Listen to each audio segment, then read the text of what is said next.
They spent hours together talking about their dreams. His of seeing the world, hers of being an artist, and on one human night in August, they both lost their virginity. This is I Don't Even Own a Television, The Notebook. 1, 2, 3. There are books that are good, there are books that are bad. There's some books so fucking awful you wish you never had read them at all. Cause a novel can ruin your life. Hey buddy, I don't even own a television. Oh, welcome to I Don't Even Own a Television. It's a podcast about bad books. I'm J.W. Sex Machine Friedman. And I'm Chris, Field Notes Enthusiast Collision. And together, we have formed into our final destination, which, big ups Tony Todd. And we're here to talk about a wonderful book. A wonderful book. So good. Called- Hard to believe. Called The Notebook. The Notebook.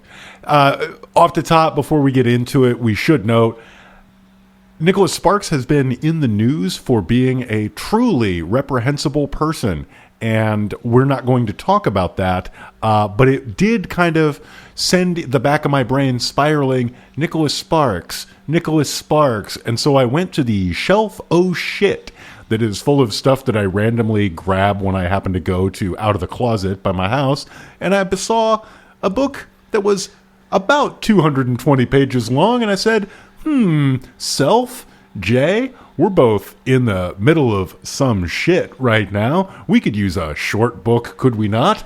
Uh-huh. And also Out of the Closet, probably one of the best places to buy this book right now, because for those who don't know, it's a thrift store that donates a lot of their proceeds to LGBTQ rights. So, Hey, fuck you, Nicholas Sparks.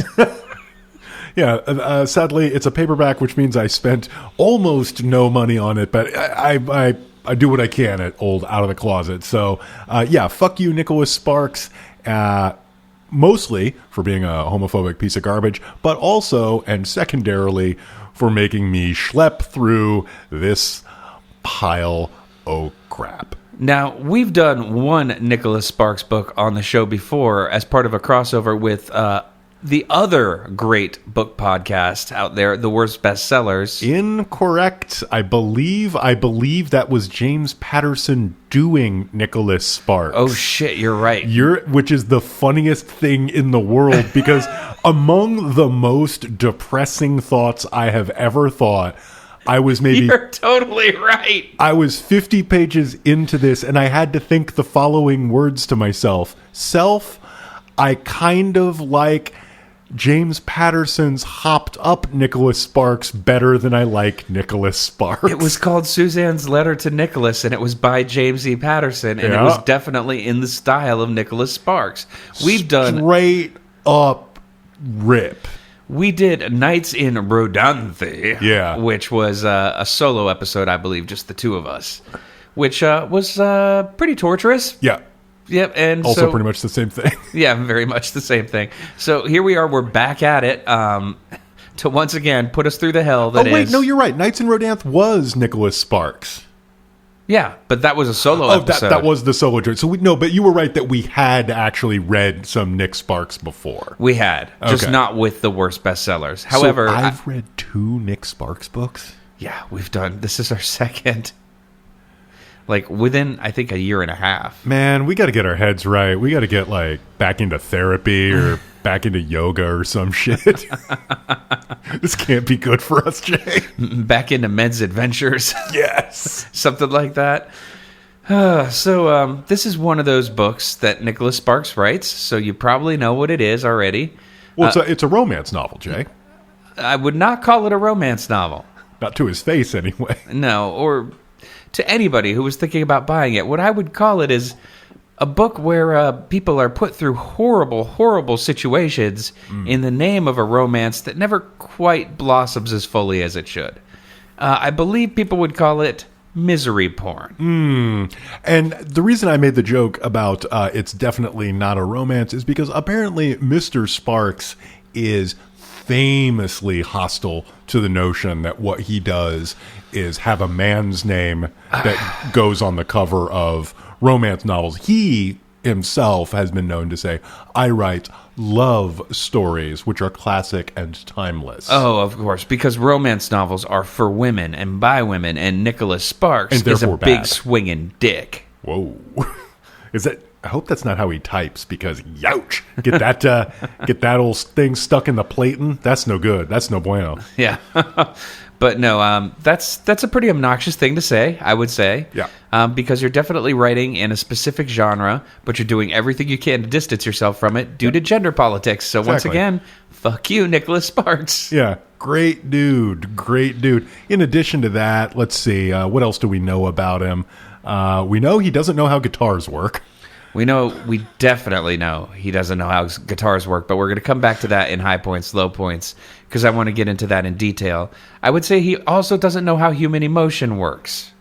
I think that he's very, very good at kind of hitting the beats of kind of how people fall in love and the feelings that they have for each other, but has no idea how human beings act around each other when they're in these sorts of relationships. I don't know quite how to put it. I was thinking something very similar throughout this, which is, credit where it's due. He's trying to take on a super big love story between two people who, are in as deep love as he can envisage.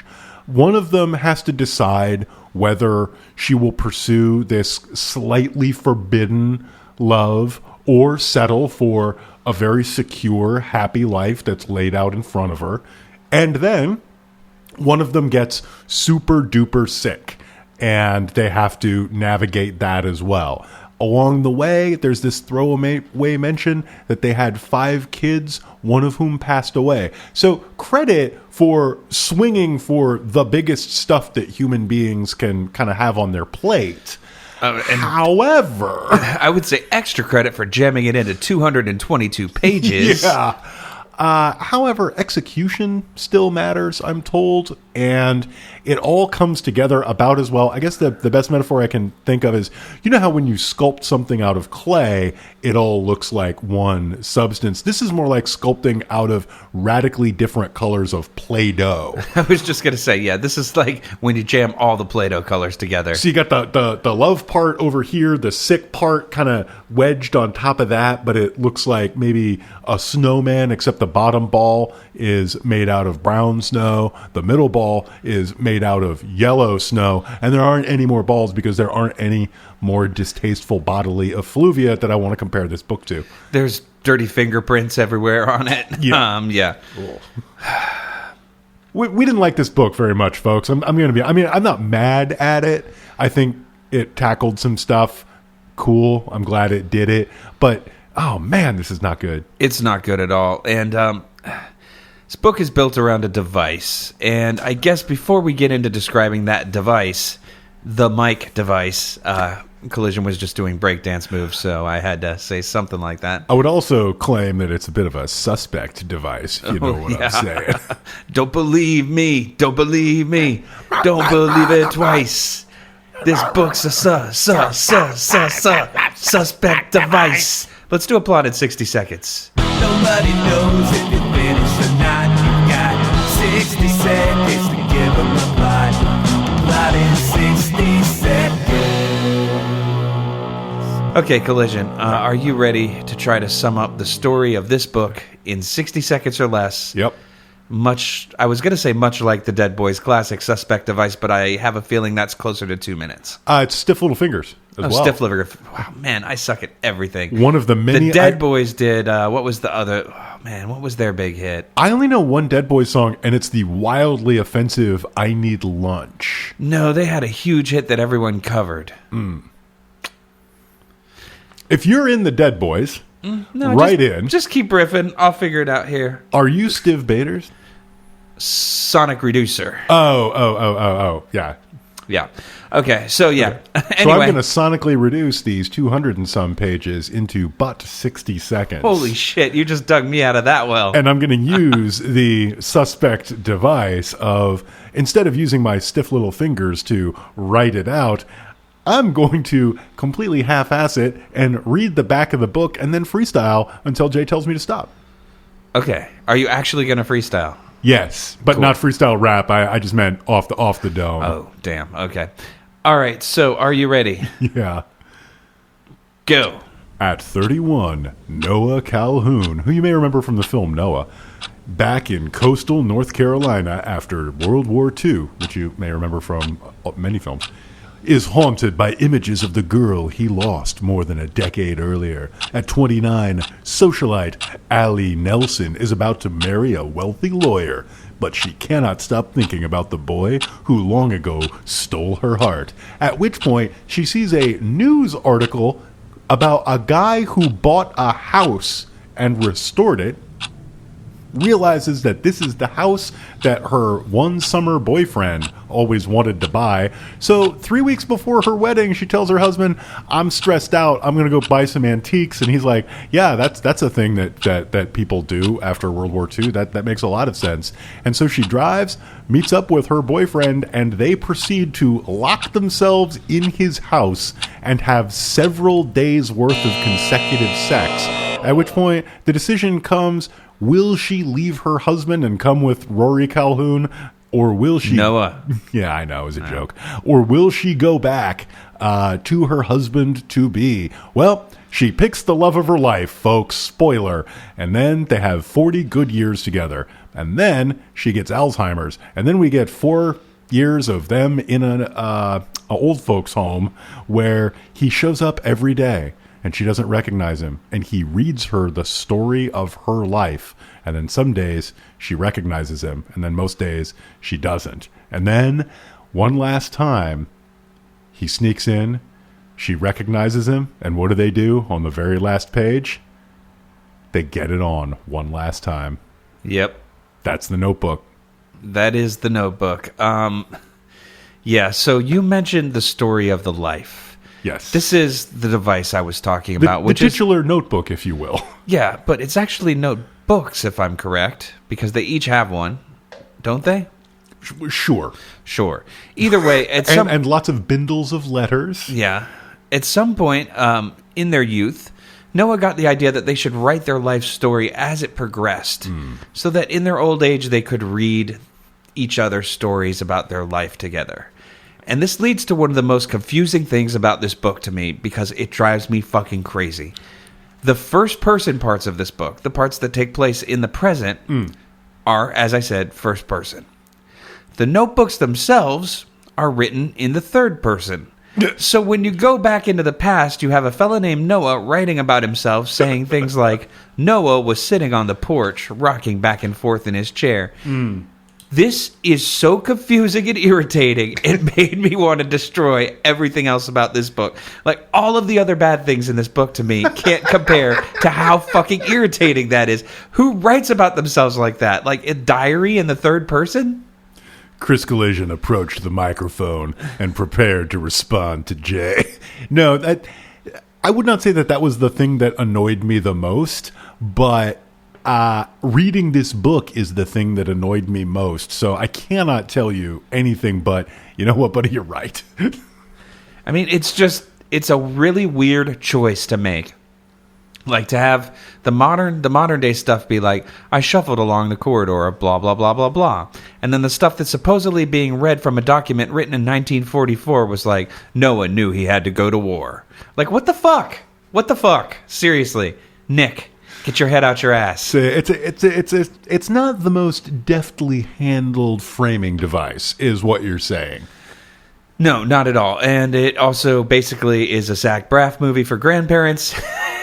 And I'm really surprised that nobody's made a supercut of like scenes from the movie version of this with like Shin songs and whatnot. Oh, that would be perfect. Because this is like the Argyle cardigan of romance. It kind of is. One thing I do want to say is, I am glad I read this in the edition I did, because it's the movie tie-in edition, which has an extremely sepia cover of Ryan Gosling bending to kiss Rachel McAdams, which consistently made me laugh, because the day before I started reading this, friend of the show, Mara Wilson, said the only good thing about The Notebook was something like, quote, in the movie you see Rachel McAdams in her underwear, which helped clarify some of my sexuality to me.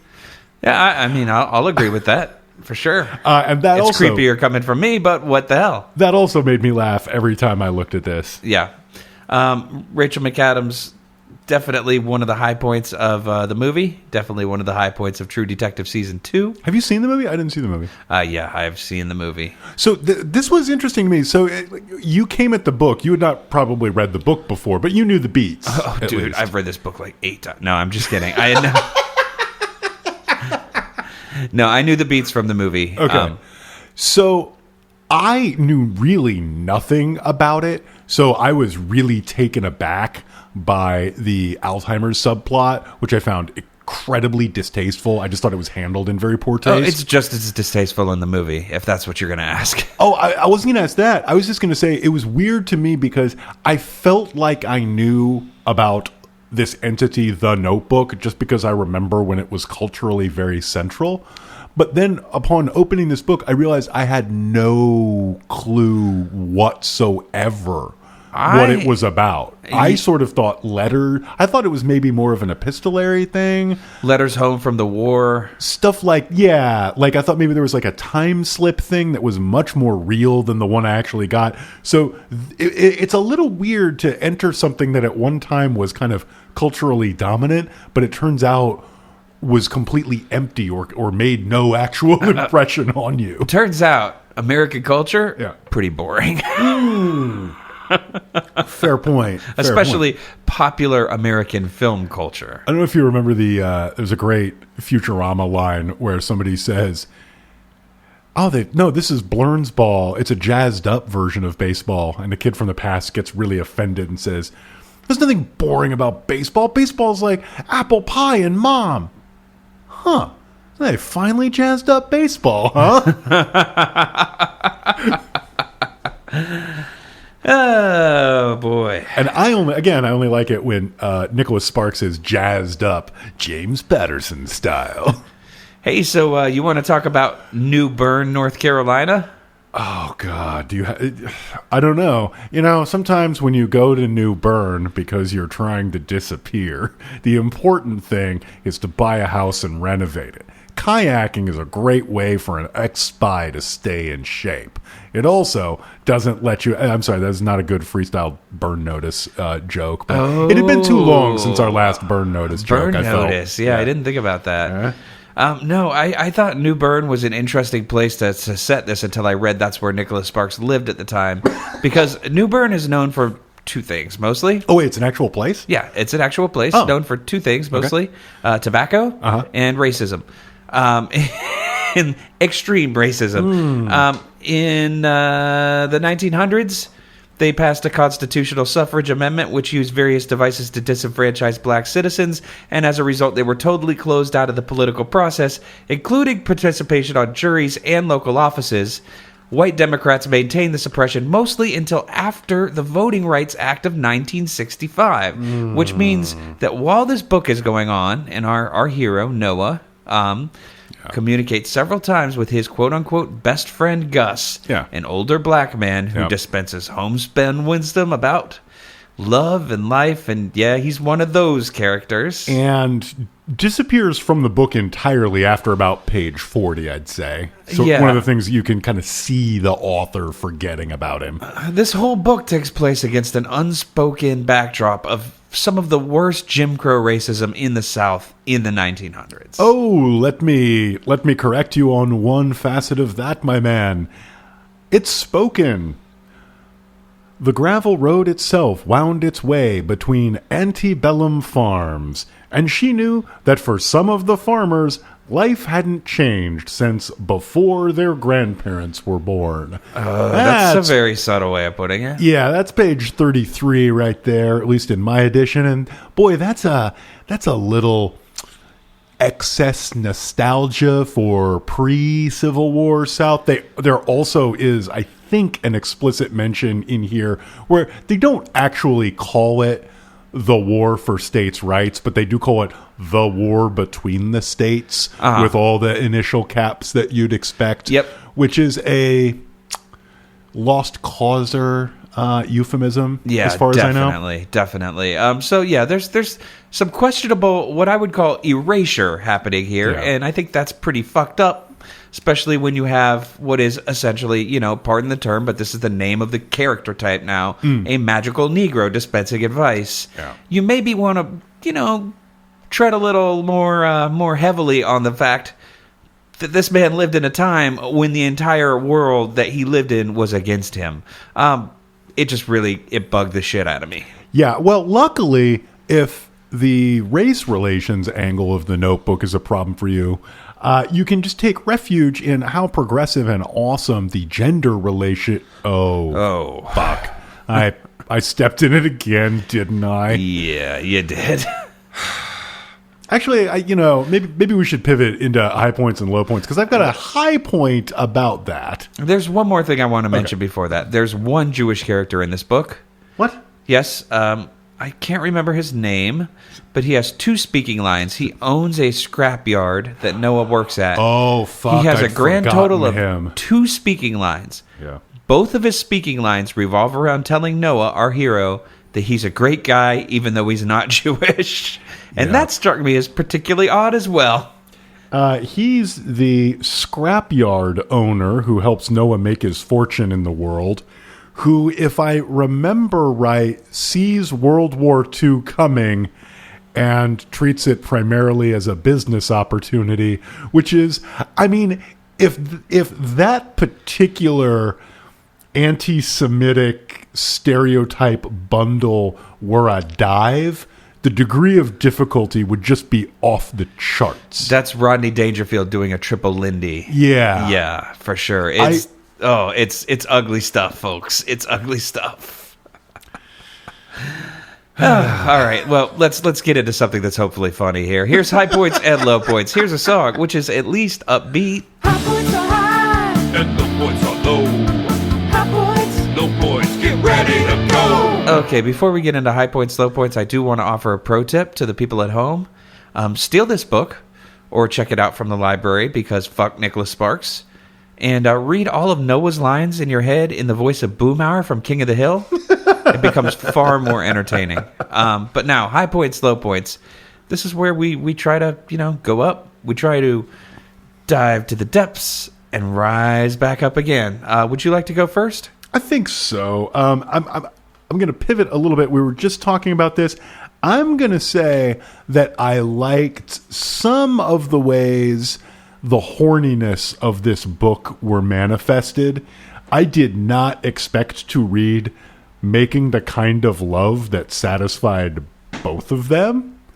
Like, that's a quote. I was, again, just sort of pleasantly surprised by that. And I was definitely surprised by just the degree and depth of the horniness in this book. I mean, there weren't that many surprises in the book, but I really did not expect the 30-page nursing home tangent story to climax with a doting husband racked by arthritis and recently recovering from a stroke, rallying his wife who has Alzheimer's and does not know who he is into recognizing him and starting one hot last makeout session. Like, big ups, Nick. Like, you know what the people are here for, and you're doling it out and you're laying it on pretty thick. Yep. I should note, I didn't think that was surprising, because I'm like, oh, ha ha ha, retired age people having sex is funny. But the narrative itself was just this extremely boring rocket train headed straight down to they're going to curl up in bed and die at the exact same time. Yeah, that's exactly what I thought was going to happen. Like, I was 1,000% sure that was what was going to happen. So when they started making out, I was like, all right, you know what? You got me, Nick. And my cap, it's off. And what it's off to? It's you. And on the inside, it says, fuck you for everything else. Well, right. Yeah. But, I mean, we didn't have to make that explicit. Anyway, did you have a high point? I did, but mostly just due to its shocking implausibility. I like that our hero, Noah, plays guitar. He sings. He hums to himself a lot. He reads poetry. Yeah. But he says he would never dare dream of writing a single line of his own verse. And this is brought up frequently. He says it like, I'm not a poet. And like, dude, it. Dude, you're like 5 steps away from being the Chris Stapleton that you secretly want to be. So why not just take the plunge? Like, write a couple songs about how hard it is to chop down a tree or, like, renovate a house or something. You got a career on your hands now. Yeah. And yeah, you're a big, rugged, handsome dude. I got to be, and you already own your own house. I got to tell you, the risk level's fairly low here, and the branding opportunities are real good. You're a handsome dude who looks good without a shirt on. I got news. You don't have to write that many great songs. It's true. You know? Especially in Nashville, where lots of people will write songs for you. Fuck yeah. So, Noah, get up off that fucking porch and go do some work, bud. Yeah. Squeeze into some Wranglers and make them dance. Maybe do a commercial or two with Peyton Manning for some reason. Hell yeah, brother. All right, low points. What's your first one? I don't want to step on your toes too much. I think that this is something that you were thinking a lot about. But, early on in reading this, I found myself just writing down lots of weird shit. Because the way this book is written is a little bit like a fairly bright Martian anthropologist trying to cobble together what she thinks a good portrait of, post-war American love might be like. Uh-huh. So, as we've mentioned, Noah likes to spend a lot of time on his porch, plucking his old guitar, making it sing, doing the numbers. Sometimes he'll even have a little two-man hoedown with his buddy Gus. There's actually, I think, a thing where they said they might play 4 or 5 songs. Sometimes they played for 3 hours. And I'm like, oh, cool. So they're a jam band. Yeah, Gus plays harmonica, which 3 hours of harmonica, send me straight to hell. Yeah. But there's a thing where, he's sitting on the porch and his guitar doesn't sound right. So it says, adjusted the tension on 2 guitar strings. And that's not how you describe that. I mean, it is what tuning a guitar technically is, yes. Right.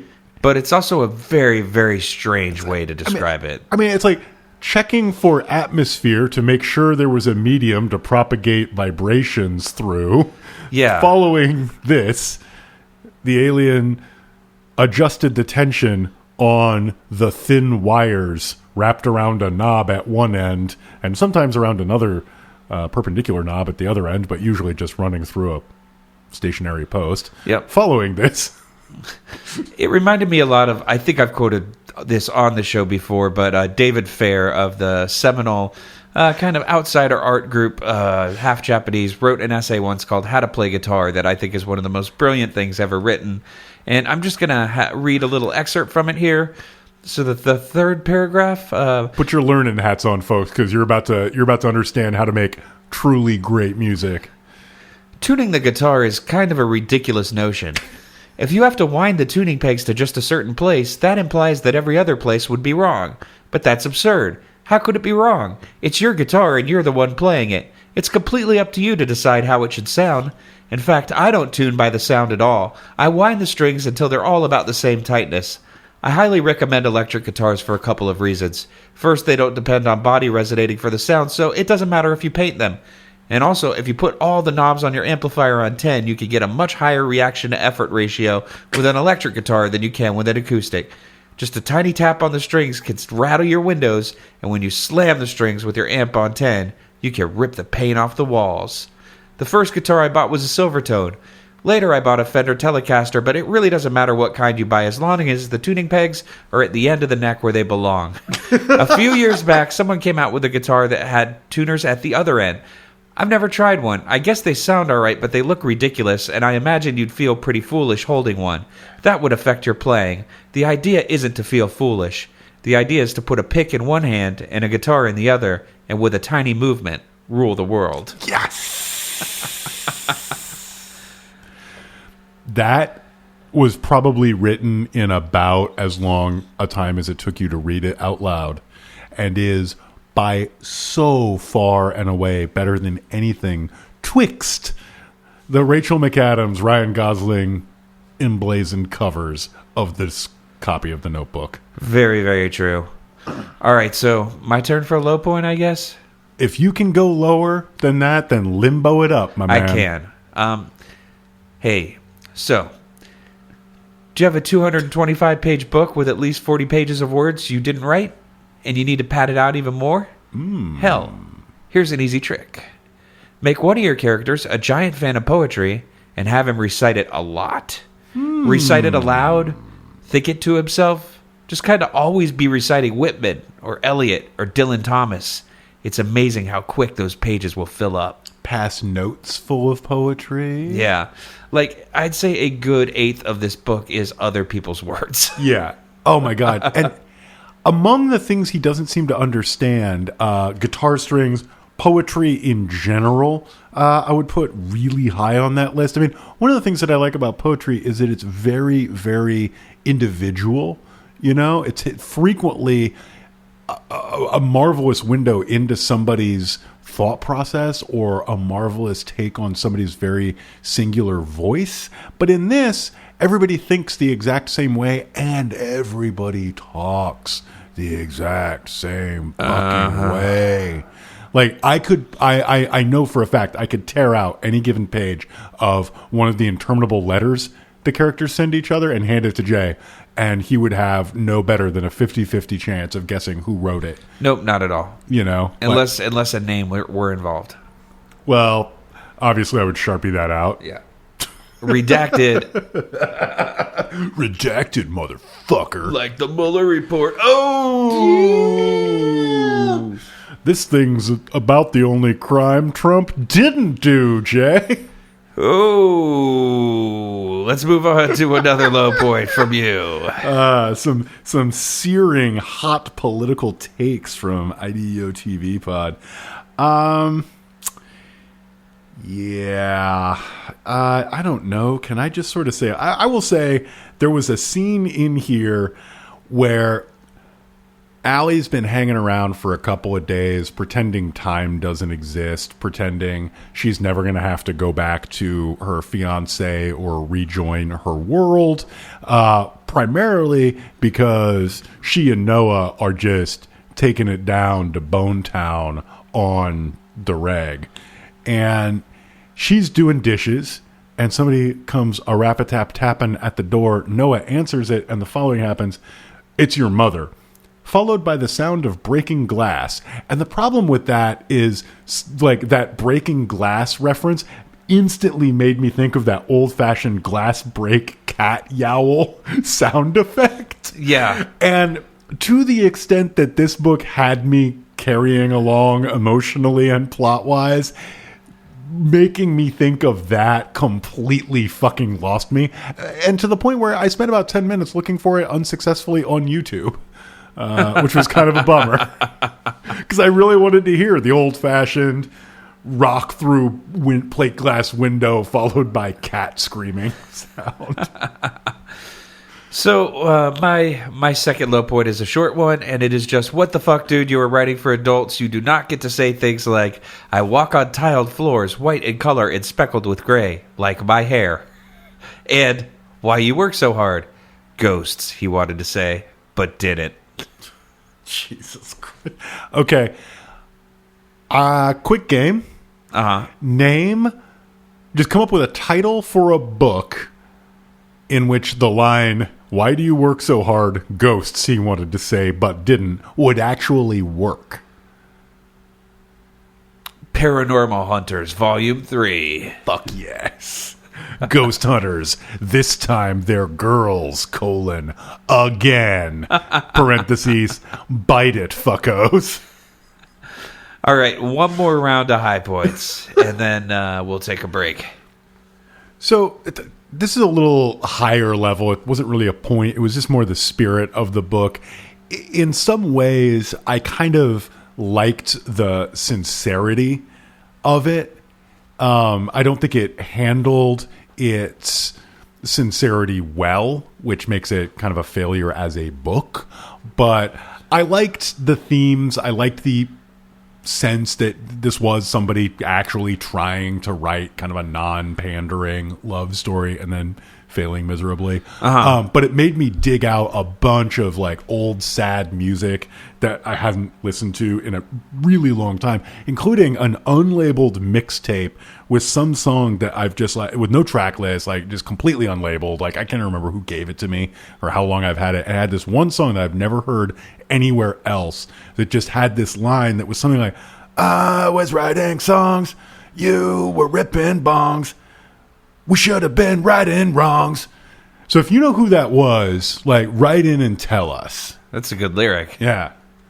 Like and just like getting in touch with my old emo self. Thanks, Nick Sparks. That made me happy. I pulled out my Jawbreaker records and had myself. I'm not even fucking joking. I literally pulled out my Jawbreaker records and had a little 24-hour revenge therapy moment, bro. I revisited my list of my favorite songs off of Unfun. I put on Etc. and was like, Jesus, I cannot stand the way these outtakes are recorded. I have to listen to anything else now. You're not punk, and I'm telling everyone. I'm super not. And I'm also not about killing cops and reading Kerouac, because I don't like Kerouac. Me either. In retrospect, that's a very juvenile lyric. I mean, the strength of Jawbreaker is not necessarily that the lyrics reflect an adult perspective that's got a calm heart and a, soothed mind about things. How many women our age do you think would be impressed if you handed them a box of Chesterfield Kings and said, all my chicks, they smoke these? Noodles, we're going to do a little role play later if you're listening to this one. Okay, so I guess that's pretty much it. Oh no, I need one more high point. You owe a high point somehow. So this is cheating, because this was one of my high points for Nights in Rodent Land or whatever the fuck it was called. No, that was Rats. That was a totally different book. I think once again it was kind of nice to read a story about actual adults falling in love and having an adult love affair. I think so much of American pop culture focuses on like the extreme beauty and intense emotions of youth that it's nice to read about two adults having a grown-ass, placid relationship. Unfortunately, that's kind of Sparks' gimmick, which I didn't realize at the time, so I have to put an asterisk next to that one, but I'd say that's probably my last high point. I mean, it's worth noting, this book does end, I believe, on the eve of Allie and Noah's 49th anniversary. And one could quibble a lot about she's only ever had sex with Noah. She's refused sex with her fiance until they're married. And it plays it a little bit coy. I think we're meant to assume that Noah has done it a few other times with a few other ladies, but always carried a torch for his one and only. And the politics of that are not my especial favorite, but I agree. Like, it is actually fun to read about people who loved each other their whole lives and acted right toward each other their whole lives. That's not a bad thing. And just about people, who have been in a relationship that's lasted, and it's not this kind of like whirlwind, like, oh, meet cute, like, let's fall in love in the next 30 minutes and have all of these amazing adventures together and yada yada. It's just, it's grown-ups and grown-up love, which is pretty rare in this world, so I appreciated that. Although there are hints that perhaps they don't always listen to each other very well. In a letter that Allie writes Noah just before they sell their house and move into the care facility together, she writes the following: "You have taught me well and inspired me and supported me in my painting." She's a great artist. Supported me in my painting, and you will never know how much it has meant to me. My works hang in museums and private collections now. We've lived together. We've been married for close to 50 years. I think we can take it as read that I know what you do for a living and how it's kind of been going. Good point. I have a fair amount of patience with the things that need to be explained to the audience getting explained to a character so the audience can follow along. But here is where the stark limitation of fundamentally only having two characters on the page at any given time really starts to rear its head. Good point. So I think that does it for high points, low points. Jay, I have a podcast. You know, and in that podcast, I talk on a microphone to an audience, growing smaller by the episode. Yeah, sorry for this one, folks. This book is shit. I'm going to crush this can, then we're going to go to break. Do it. That was on my forehead. Oh, that was so fucking cool. It wasn't really on my forehead.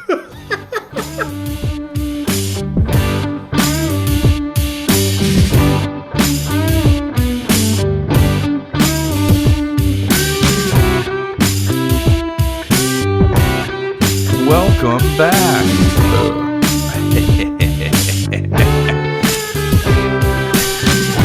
We never do stuff like that. Every now and then I just like to do it, just to remind you that we're two idiots. This is the part of the show where we play some games, and we're going to start out with the coziest sweater ever knitted in podcasting history. This is Dramatic Readings. Dramatic readings. We're gonna make it sound important. Dramatic readings. Yeah, I got some words for you. All right, so I'm going to start us off, and a lot of our fans, I know, are big fans also of crabs. So just be forewarned, there's some violent crab content ahead, and not the good Guyan Smith kind. And not the kind where crabs are violent to humans? Yeah, exactly. Oh, no. And I do also want to point out that about a couple paragraphs before I begin the reading, one of my least favorite literary devices happens, where our hero says, "Good, how about dinner? I know a place that serves the best crab in town." And our heroine says, "Sounds great. Where?" And he says, "My house." So I actually liked that a lot because that is a joke my dad literally made to me and my then lady friend when we were visiting about some steaks he was going to cook us. So we agree to disagree here. It's a very dadly joke. It's a very dadly joke. Okay, here we go. Good. I'm almost done here. Anything else for dinner? I have some homemade bread that I was planning on. Homemade? From a neighbor, he said, as he put the pail in the sink. He started the faucet and began to rinse the crabs, holding them under the water, then letting them scurry around the sink while he rinsed the next one. Allie picked up her cup and came over to watch him. "Aren't you afraid they'll pinch you when you grab them?" "No, just grab them like this," he said, demonstrating, and she smiled. You should be afraid, motherfucker. "I forget you've done this your whole life. New burns small, but it does teach you how to do the things that matter." She leaned against the counter, standing close to him, and emptied her cup of tea. When the crabs were ready, he put them in the pot on the stove. He washed his hands, turning to speak to her as he did so. "You want to sit on the porch for a few minutes? I like to let them cook for a half hour." "Sure," she said. He wiped his hands, and together they went out to the back porch. Noah flipped on the light as they went outside, and he sat in the older rocker, offering the newer one to her. That is evil shit, man. I couldn't stop imagining Noah flipped on the lights. Allie flipped off the neighbors. She was a bad girl who didn't give an F what anybody thought. She fished a battered pack of Marlboro Reds out of her Daisy Dukes and lit a kitchen match off her thumb. That's pretty rough. This is the body heat version of... I was thinking, yeah, this is very like Coen Brothers-y in a way. Yeah. So I had two choices to read because I am me. They could easily be chunked into the categories of sex and politics. I ran a brief Twitter poll about which I should do, and at present there are 10 votes, 7 of them for sex, 3 of them for politics, but ha-ha, buckos, we don't live in a democracy, so I'm going to read the politics one. I was going to say sex is going to win, hands down. Yeah, it definitely won. All right, fine, I'll read sex. Fine, whatever.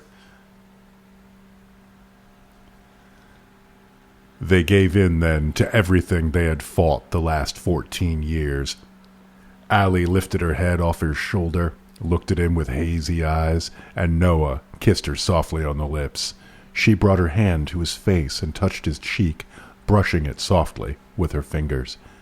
He leaned in slowly and kissed her again, still soft and tender, and she kissed back, feeling the years of separation dissolve into passion. She closed her eyes and parted her lips as he ran his fingers up and down her arms. Slowly, lightly, he kissed her neck, her back, her cheek. Let me stop you there. I might have thrown that one in. All right. He kissed her neck, her cheek, her eyelids, and she felt the moisture of his mouth linger wherever his lips had touched. She took his hand and led it to her breasts, and a whimper rose in her throat as he gently touched them through the thin fabric of the shirt. With that, he slowly reached for her. He lifted her shirt and ran his fingers slowly across her belly before raising her arms and slipping it off. She felt short of breath as he lowered his head and kissed between her breasts and slowly ran his tongue up to her neck. His hands gently caressed her back, her arms, her shoulders, and she felt their heated bodies pressed together, skin to skin. He kissed her neck and nibbled gently as she lifted her hips and allowed him to pull off her bottoms. Are we still doing phrasing? Bottoms? Bottoms. It didn't work for me. She reached for the snap on his jeans, undid it, and watched as he slipped them off as well. It was almost slow motion as their naked bodies finally came together, both of them trembling with the memory of what they had once shared together.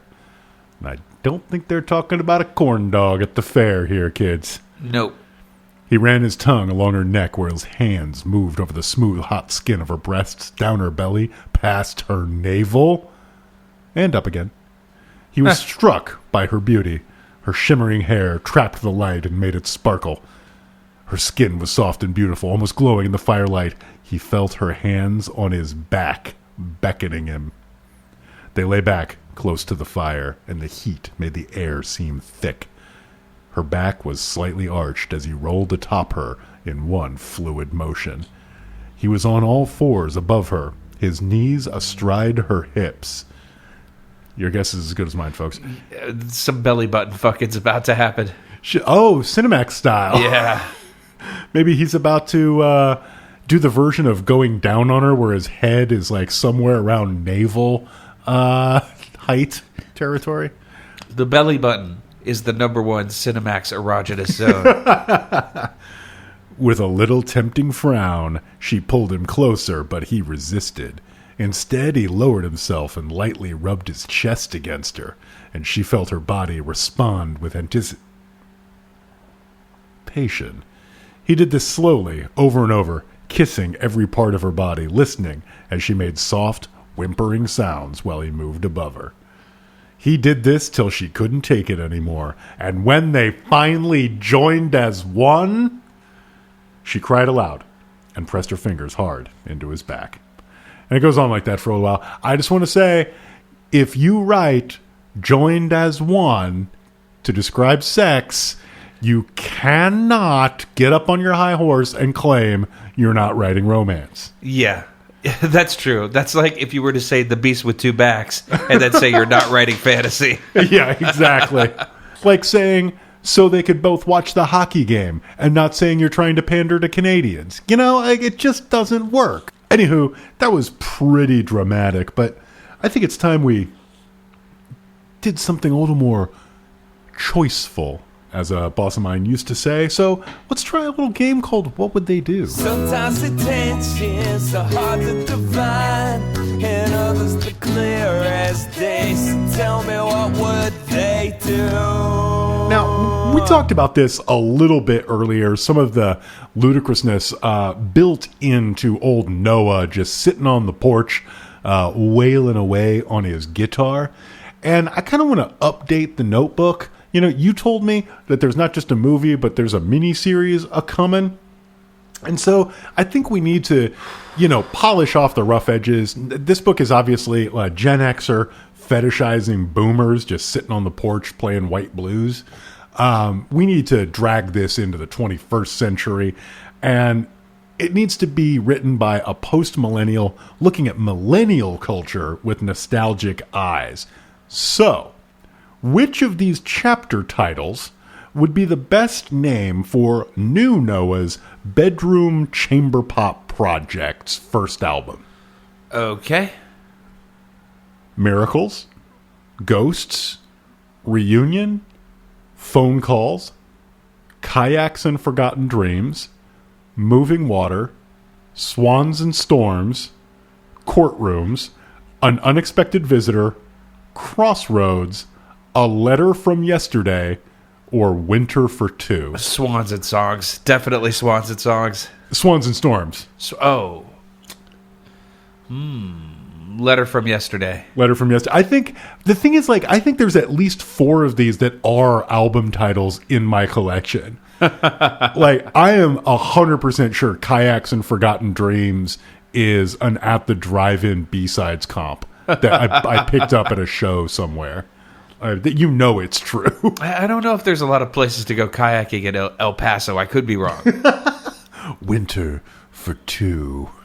A codeine side project. Right, that's an extremely slow core name. Yeah, Winter for Two, definitely.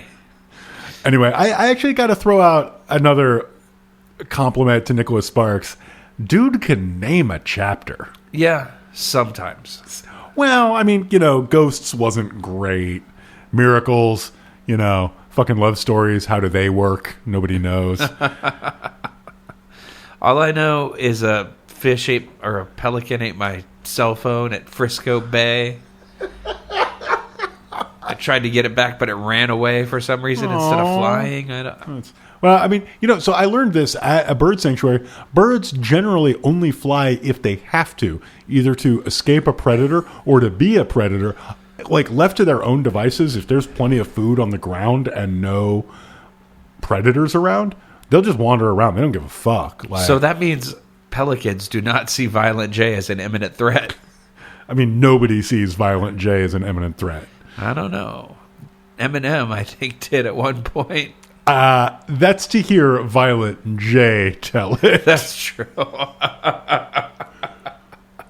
Just got to keep the Eminem train rolling 2 episodes in a row. That's true. That's true. The only thing that I think Violent J could safely kill is a 6-pack. You know what I mean? Yeah, that's true. A Fago. Oof. He's done violence that. Anyway, we got to stop talking about ICP. We've done such a good job of reducing the amount of Insane Clown Posse in the monitors. I would like us to continue to do so. That's a good point. I've been keeping it solely on my ink as I continue to get covered with more and more Hatchet Man. That would be great. Just Hatchet Men all the way up. Like, you get a new one every time you get laid off. You know how Post Malone's mustache looks like 2 dogs kissing? Yes. It's like that, but it's Hatchet Men. It's Hatchet Men all the way down, baby. Exactly.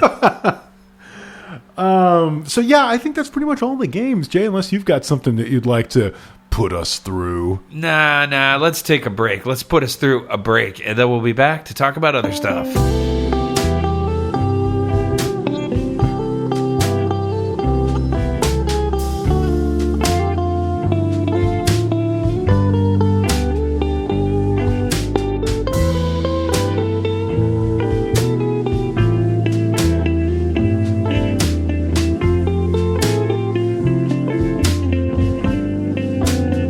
Coming real hard like a 25 to lifer. The notebook's closed like the end of a cipher. We're done. Damn. No more talking about this Nicholas Sparks bullshit. Ain't no flame here. Nah. And we're not threatening him, but we're just saying, step to us, we will strike Sparks. It's true. I will. Call him Flint, I'm Tinder. Put us together, we strike Sparks. Anyway, this is a bad free association podcast, so thank you for joining us here at minute, what I can assume is 30. 55. Girlfriend's age, 55. Nice. Yeah, so anyway, now what we like to do is stop talking about Nicholas Sparks forever, maybe, until I forget that we've already done 2 Nicholas Sparks books, and inevitably... Nights in Rodanthe. never touching the earth. Oh, wait, no, sorry. Start again. Nights in Rodanthe. Right after worms of Blearmirth. There we go. And this is the part where we recommend things we do like, complete with a funky new track. Here it is. Not only venom and spite, sometimes with sweetness and light, and we always end the episode by telling you about a thing we like. Recommendations. I made that, folks. If you enjoy it, you should check out the works of Larry Blackman and Cameo because they're totally who I was ripping off. And if you don't enjoy it, might I recommend that you leave our vicinity and have sex with yourself? Yeah, good idea. Why don't you go first? Okay, my recommendation, this is a book I've been reading off and on for about 455 years, and it is unfathomably fucking long, but taught me a lot about the present moment and did it in a unique way by taking a very deep moment-by-moment dive into a moment of the past. Yes, of course, I am describing Elizabeth Drew's magisterial Washington Journal, a contemporaneous account of what it was like to be reporting the Watergate scandal. Bit of a bummer, this book.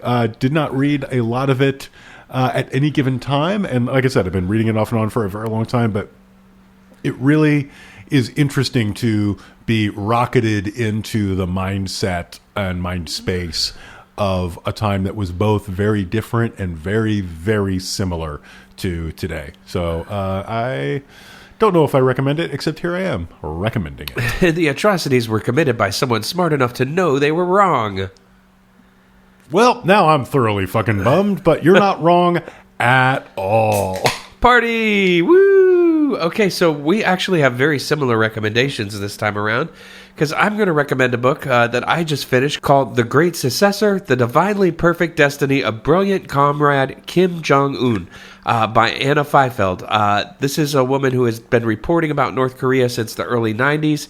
She has access that you would not believe to all sorts of defectors, former government attaches, just people who have personally known the Kim family, and it really presents a story. It's not so much about the politics of North Korea, it's more about the Kim family himself, especially Kim Jong-un and his rise to power. There's a lot of stuff in it about his childhood that is fascinating, and yeah, if you find him at all to be an interesting historical character, you should check this out. Anna Fitfield wrote it, and yeah, it's good. Sounds like we both took trips to strange lands that shed light on our own. I'd say that's right, although not as much as Dennis Rodman. Ayo! I thought you were going to say not as much of a strange land as the Outer Banks of North Carolina, where the tides seep in and the waves No lap. more Nick Sparks. Nope, we're done. No more Nick Sparks. Like the pulsing groin of a man into the lap of the lady he loves. Oh. I just envisioned that. Ugh. Let's move on. Let's do some letters. Here is a song. A, letter B, letter C, letter D, letter E, letter F, letter G, letter, got a lot of letters. So the first letter that we've got today is a letter not from you to us, but from us to at least some of you. Longtime listeners will know that sometimes I like to shout out our highest level of Patreon donors with a little bit of a mediocre poem. And I have done so again, friends. Yay! Yeah. So, Arden, you make our hearts full and soft. Never harden. Erica, you are the best in all America. Chuds, next to you. Everybody else are puds. Marta, hey, thanks for doing your parta.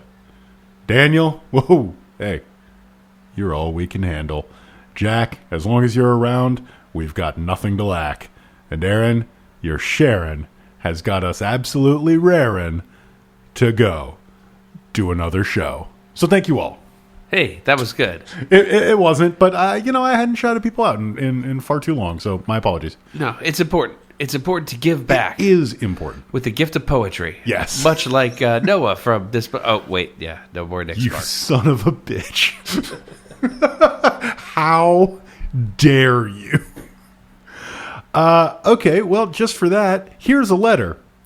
This is from Spock A, and it's entitled Space Robot Therapy Pun Names. This better not be about Transformer sex again. Hello. I already wrote in once with probably redundant sexy robot material, but I perk up with extra interest every time the show loops back around to Transformers and or Transformers porn. God damn it!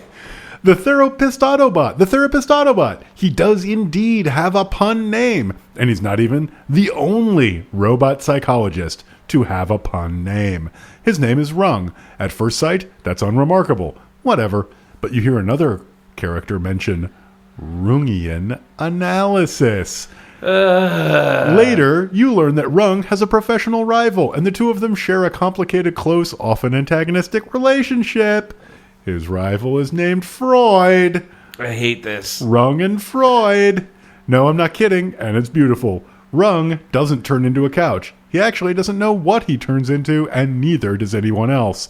He carries a scooter on his back to get around, and in the pre-war days, he was officially classified as an ornament.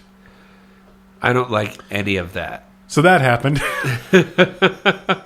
Thank you for writing, but I do not like any of that. I gotta say, Rung and Floyd or Freud or whatever it was, that's a little... How is Freud a pun? Oh, it's F-R-O-I-D. Oh. So it's like droid. Like droid. But Okay, that makes more sense. Oh, that's an interesting point. There's got to be a name that I don't know for that kind of visual only pun. So if you know it, hey, good for you. Maybe I'll look it up one day. Here's another letter entitled "Question from a Fan." Hey, IDEO TV, thanks for producing such a great podcast. Hey, shit, you're welcome, I guess. Yeah, no problem. Whatever. I mean, with the occasional exception, am I right?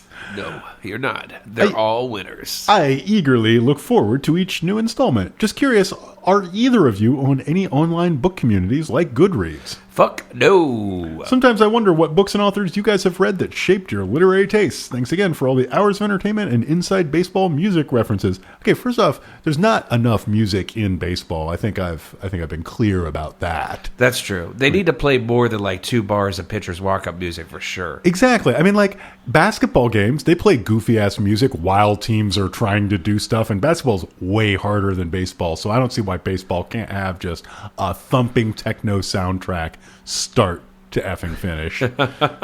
Especially because those boys look to me like they would love some techno. Fire on the mountain. All right, sorry. So you're not on... I thought you were on Goodreads for a minute. Is that no longer the case, or...? Like years and years and years ago before they got acquired by Amazon. But okay. Yeah. No, I don't fuck with Amazon. I don't fuck with Goodreads. So okay. No, and all the other book communities I've tried to engage with, like Library Thing or whatever, are just like unusable, and the recommendation engines don't help me a lot. And plus, like, I am not... People who know the show well know that I am not an ardent, what's the word I'm looking for? Supporter of the idea of fandom. I don't like fandom, and I don't want to be part of a fandom. And most of those communities are not necessarily about talking about books. Yeah. They're gathering places for fandoms. Now, I'm not trying to come down on this as a good or a bad thing, but as a person who has no interest in the fandom of X or Y, there's not really a lot for me out there. So, no. The answer is no. That's fair. I'm not on Goodreads just because it never really occurred to me, and by the time it did occur to me, I already had a very bad system that involves scribbling down what I finish when I finish it in my notebook, and then once a year sitting down and trying to compile all the finishings into one flat CSV file, which I then do extraordinarily boring things with around April of the following year when I finally get around to it. He fucks it. I fuck it. The CSV file. Yeah. I mean, I'm sorry. If you can think of anything hotter than delimiting by commas, Please write in and tell me what it is, because I can't. Tabs. I mean, but the problem is, once you start using tabs, then you just open yourself up to all manner of doctrinal arguments and possible interpretation errors should you choose to save the file. For example, 3 things are meant when you hit the tab key. What have I done? What have I done? I was actually hoping you would just sort of fade out slowly, which is what you should do anytime anybody ever tries to have the tabs versus spaces debate with you. 2 or 4, man. And that's a tip from us to you. Somebody wants to have a conversation with you about that? Mute them. Good call. Thank you. So yeah, that's some letters. If you would like to send us a letter, please do so. Although, please know that we are done with Transformers. I know I said that once before, but now we're really done with Transformers. Unless we read a Transformers book, which is unlikely, kind of don't want to hear anything else about them. Thanks. Except that cool song. That's me trying to do the noise of Transformers transforming. And the song from the movie that's like, "You've got the power." I like that song. Oh, you mean the Boogie Nights song? Oh shit, that is the same song. I only know, I've never actually seen Transformers the movie, but people have pointed that out to me from time to time, is that that's them covering that song, which is, to me, one of the funniest things Paul Thomas Anderson has been responsible for. And I think Paul Thomas Anderson's pretty neat. So that I mean that is very high praise. Anyway, if you would like to write us a letter about Paul Thomas Anderson, probably not the Transformers or other things, you can do so at I don't even own a television at gmail.com. If you would like a poem to be read at you about you, you can support us on Patreon. There are also other reasons you could support us on Patreon, I guess. Bonus episodes? Wait, sorry, what? Bonus episodes? Oh my God. Wait, are you saying that if you support us at $5 a month on an ongoing basis, you get access to bonus episodes? A fresh episode that only donors get every single month? Yes, sir. Damn. That's hotter than a August night at Buffalo Speedway. Sunday. Is it Motorway? I can't remember. It's Buffalo Motor Speedway. Motor Speedway. Shit. So yeah, no bicycles allowed, I guess. No human-powered vehicles, suckers. Fuck no. Yeah, so you can support us at Patreon. That's patreon.com/IDEOTV. There's like, we're damn close to 40 bonus episodes that you get instant access to. There's also a bunch of rando, weird-ass freebies that we throw up because, you know, friends, there is no off position on our Genius switches. We just create. It just keeps going. It just keeps coming out. Like, honestly, the hardest thing about recording these is remembering to turn the mics off when we're done.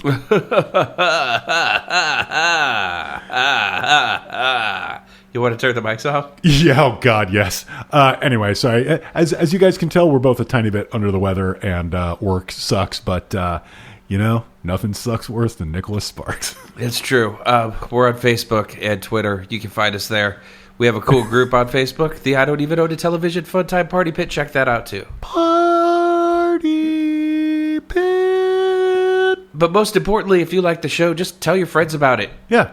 Word of mouth helps us more than anything else out there. And just continue to subscribe, listen, enjoy. Oh, we got a thing on Twitter where somebody added us to say, and first off, let me note, please do not add us. But they added us on Twitter to note that when they were at the drive-thru at Carl's Jr., the person who gave them their food recognized the sticker. Wow. That's word of effing mouth. That's what the show is about. I have legit, I don't think, ever felt quite as accomplished as I did when that came in. And I would take that over like 20,000 Twitter followers any day. So that, like, a recognition in the Carl's Jr. checkout line is worth 10 write-ups in Podmass. Yeah, 100%. So thank you so much for supporting us. We'll be back in a couple weeks with something else. And until next time, don't cook it. Oh, but ride the crab. We love you all. I'm sorry I'm sick. I'm sorry I'm grumpy.